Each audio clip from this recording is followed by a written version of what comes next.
저는 간사 간에 합의한 대로 주질의 5분, 보충질의 5분으로 하겠습니다. 여러 방송에서 생중계되는 점을 감안하셔서 오늘은 특히 질의 시간을 꼭 지켜주시면 감사하겠습니다. 그러면 맨 먼저 최은혜 의원님부터 질의를 시작하겠습니다. 네. 제가 첫 번째 그 질의자이기 때문에 그동안 나와 있는 홍종학 장관 후보자에 대한 의혹들을 제가 좀 정리를 해보았습니다. 첫째, 모녀간 금전 소비 대차 계약, 이거 지금 여러 가지 나와 있고요. 증여세 탈루 의혹이 돼 있고, 또 후보 지명 당일에도 이 사인간 차용증을 작성을 했습니다. 이것도 금전 거래 내역을 제출하지 않고 있고, 이것은 뒤에 전체 자금 흐름을 짜맞추기 위한 분식 회계가 아닌가 하는 의혹이 있고요. 그 다음에 세 번째, 쪼개기 편법 증여. 저는 법꾸라지라고 많은 공격들을 하는데 우리 후보자는 새꾸라지다. 정말 이걸로 강의를 하셔도 돈 많이 버시겠다. 이런 생각 들었습니다. 그리고 내로남불 격세 증여. 소위원회, 조세 소위원회 활동을 하시면서 본인은 이렇게 격세 증여를 했고요. 또 갑질 끝판왕. 근데 오늘 언론을 보니까 갑질이 하나 추가됐더라고요. 아직 장관도 되지 않으셨는데, 후보자 듣고 계시죠? 네. 장관도 되지 않았는데, 업무 보고를 받았다고 언론에 났던데, 갑질입니다. 또 이게 삐뚤어진 가치관이에요. 재벌을 암세포라고 한 거는 제가 말하지 않겠습니다. 학벌 만능주의, 성적 만능주의, 또 중소기업인을 몹시 우습게 보는 그런 가치관을 가지셨고요. 또 20년 동안 교수직을 하셨는데 저는 표절이 있지 않을까 찾아보려고 했더니 논문이 딸랑 14편이에요. 그리고 중소기업 관련 논문은 하나도 없고요.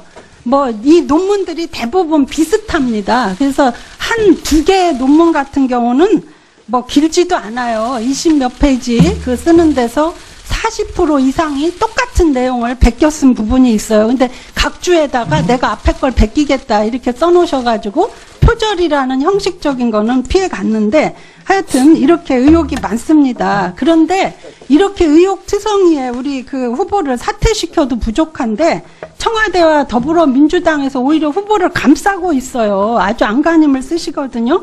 왜 그럴까요? 저는 초록은 동색이기 때문에 그렇다고 봅니다. 이 정부가 내로남불을 대표하니까 그런 후보자를 감싸는 거 아니겠습니까? 저는 우리 후보자가 아마 문재인 정권의 가치관을 가장 잘 보여주는 것 같습니다. 이중성의 내로남불이다. 이제 하나씩 짚어보겠습니다. 후보자님 국회의원 시절에 다른 자료가 없어요. 국회의원 시절에 재산 신고밖에 없더라고요. 재산 신고는 올바로 하신 거죠? 재산 신고 하신 거 정확하게 하신 거 맞죠?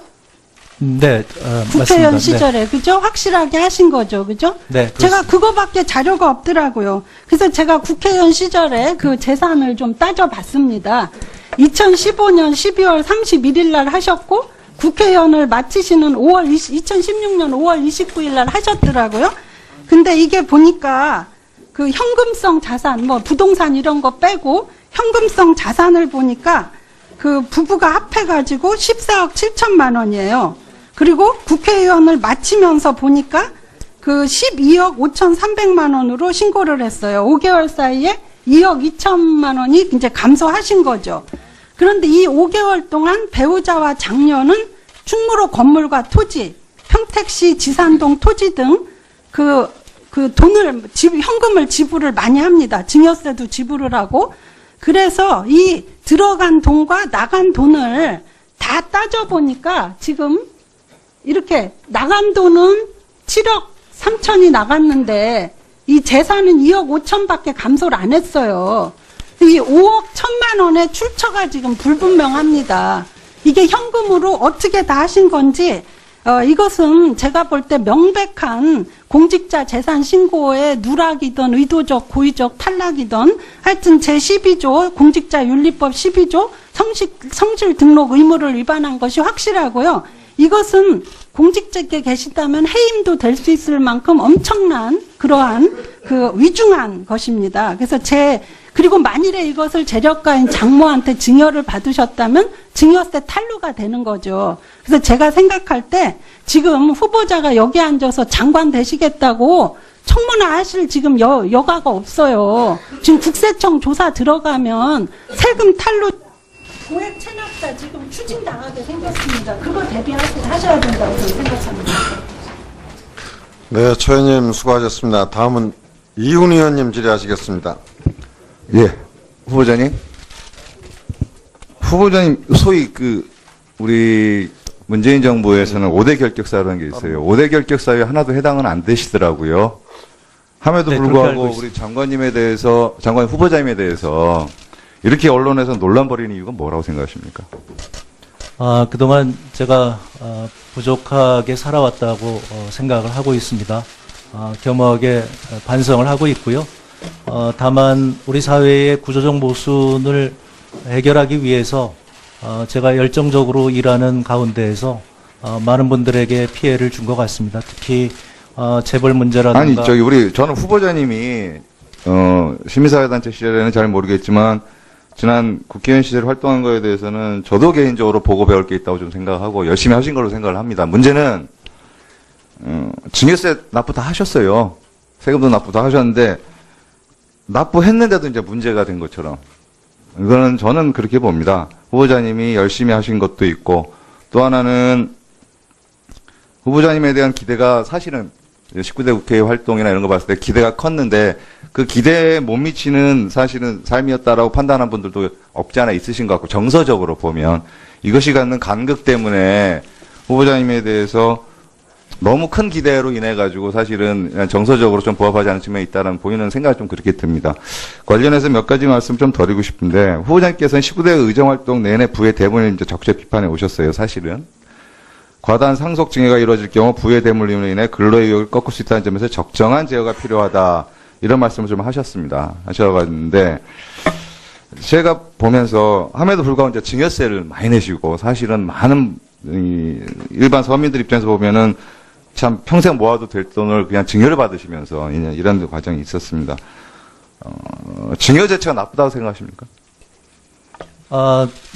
지금도 그렇게 생각하세요? 그러니까 부의 대물림 자체가 문제라고 생각하세요? 우리 시장경제에서 부의 대물림이 있을 수밖에 없는데요.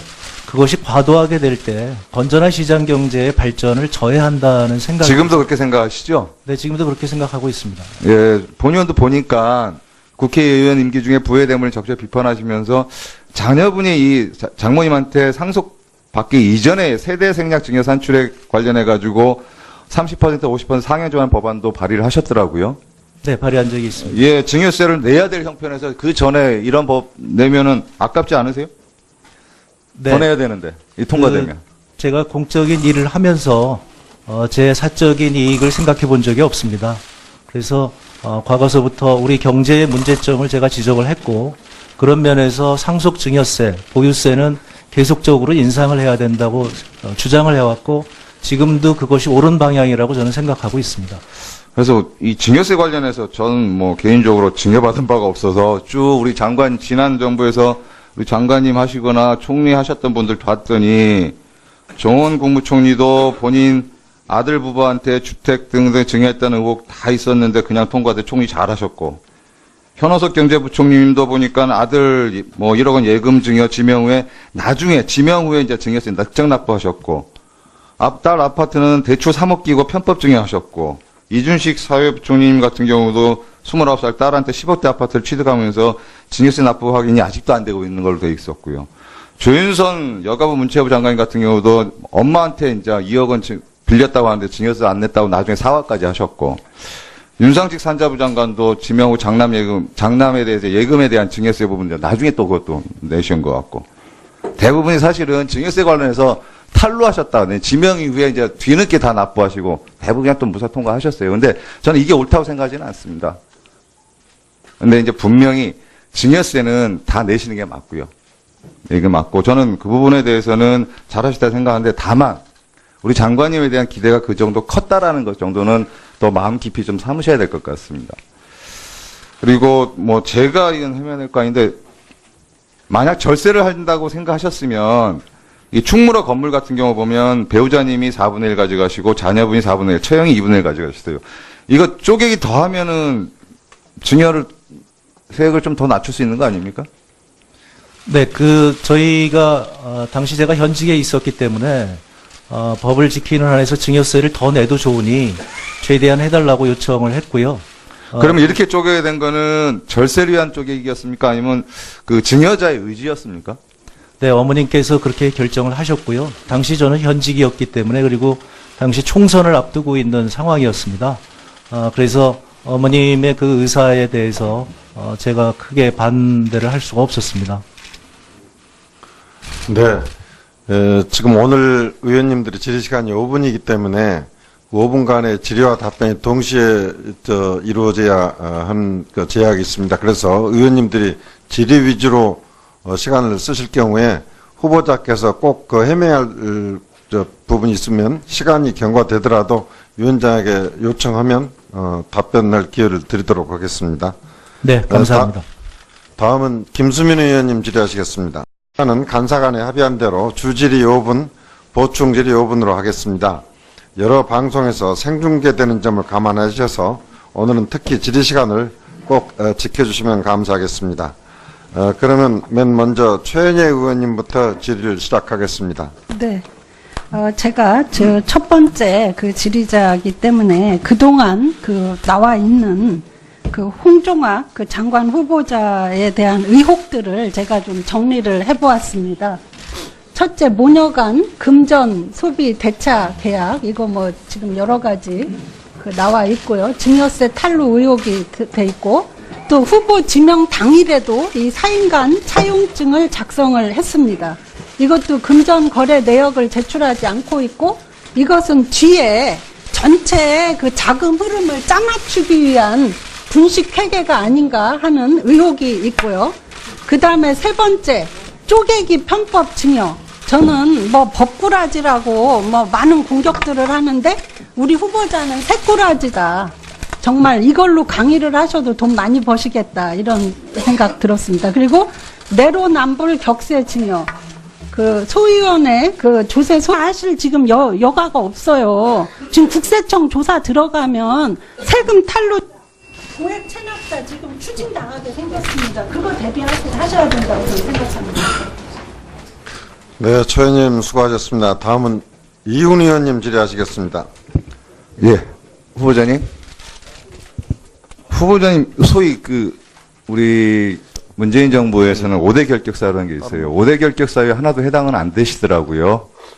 함에도 네, 불구하고 우리 장관 후보자님에 대해서 이렇게 언론에서 논란 벌이는 이유가 뭐라고 생각하십니까? 그동안 제가 부족하게 살아왔다고 생각을 하고 있습니다.